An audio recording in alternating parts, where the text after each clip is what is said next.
Hi everybody. First, forgive the fact that I do not have a screen recorder. I will work on that. Second, this is just for education purposes to show you guys what I do when I create a template. When I used to create templates, since I don't do them anymore.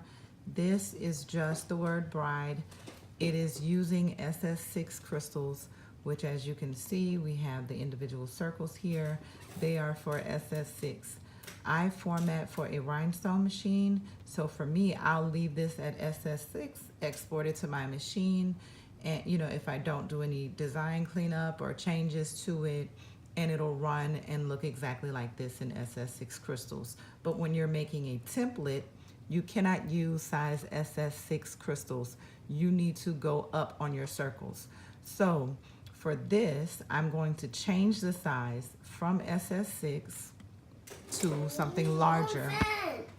I'm going to change it to SS8 or maybe SS9 or 10. It just depends on what your program will allow. Mine goes 4, 6, 8, 10.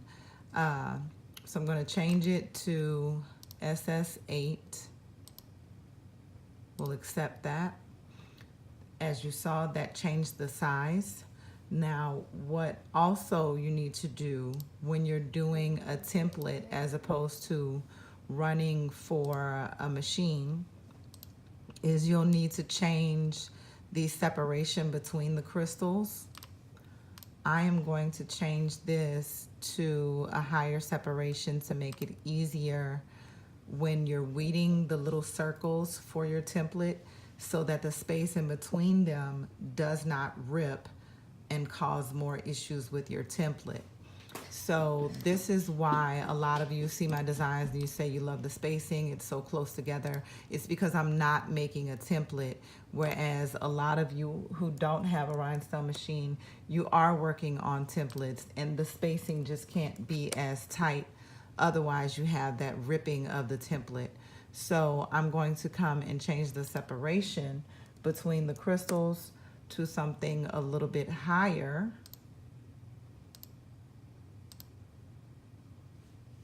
I'm gonna put it at like 15.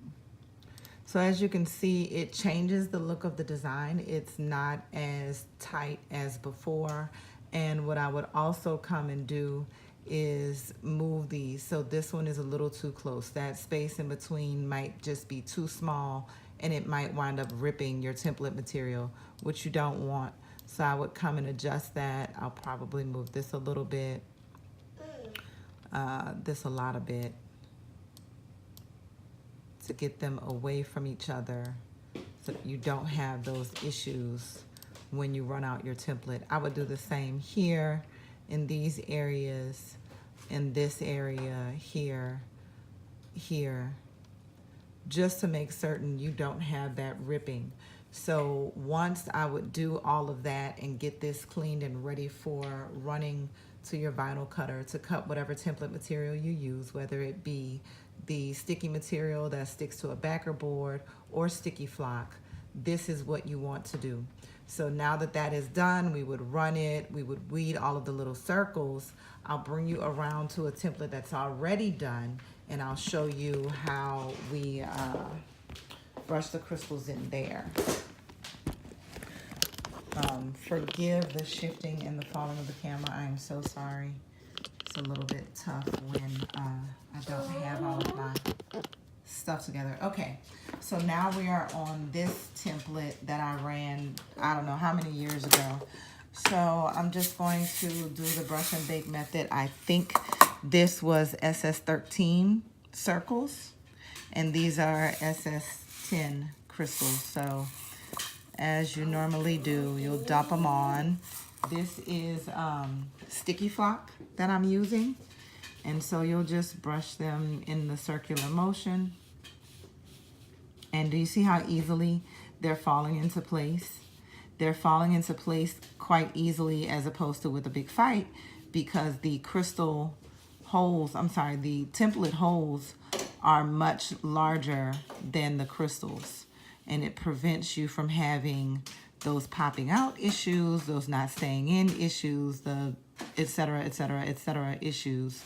And if you look at the separation between them, trying to keep the separation as big as possible so that you don't have ripping in between the circles on that little bit of template material that separates each circle.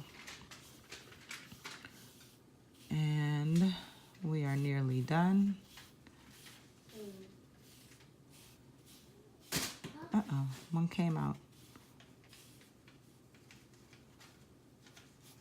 And there you have it. All done. Then you would take, of course, your transfer tape, lay it on top, pick them up, and you would have your template. So that is why you want to go up on your circles. You want them to be a little bit larger than the size of your crystal so you don't have issues. Let me know if you guys have any questions, and have a good day.